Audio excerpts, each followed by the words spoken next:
I'm Eric Matteson. I am professor of medicine and a rheumatologist at the Mayo Clinic in Rochester, Minnesota. The studies I'm going to be discussing are sponsored by the Mayo Clinic and the National Institutes of Health. We've known for probably the last decade or so that patients with rheumatoid arthritis have an increased risk of cardiovascular disease. Work that we and others have done have established that this risk is about twofold compared to people who don't have rheumatoid arthritis. Why people have an increased risk of heart disease when they have rheumatoid arthritis, though, isn't exactly clear. We know about traditional risk factors for cardiovascular disease, including high cholesterol, high blood pressure, and smoking, but these factors don't explain all of this increased risk. So work that we have done here and presented at the ACR meeting in San Diego in 2013 looks further into some of the factors that are associated with this increased risk of cardiovascular disease among patients with rheumatoid arthritis. What we have found out is that people who have very severe disease have a higher risk of having cardiovascular disease. Why is that? We think it has to do with the overall inflammatory burden of the disease over the lifetime of the disease. We have also tried to understand other factors besides disease-related factors, including disease severity, that might contribute to the increased risk of cardiovascular disease.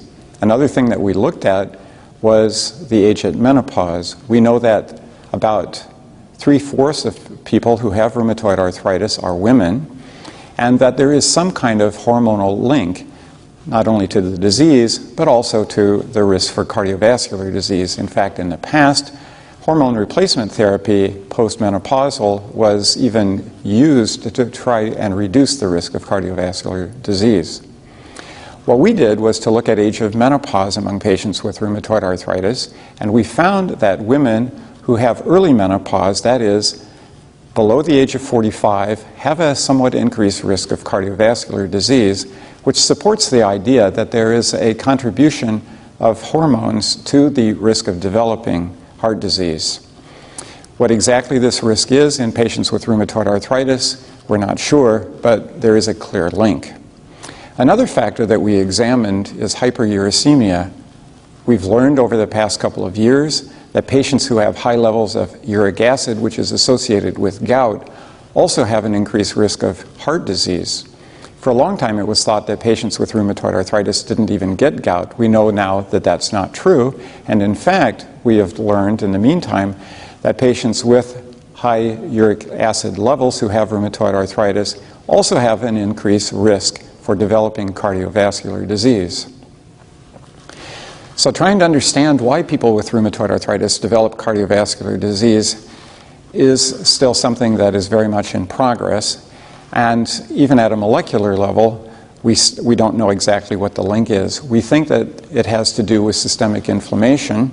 And in another study that we present here at the ACR meeting, we examined how this risk of cardiovascular disease might be influenced by the immune system's response to a common viral infection, cytomegalovirus.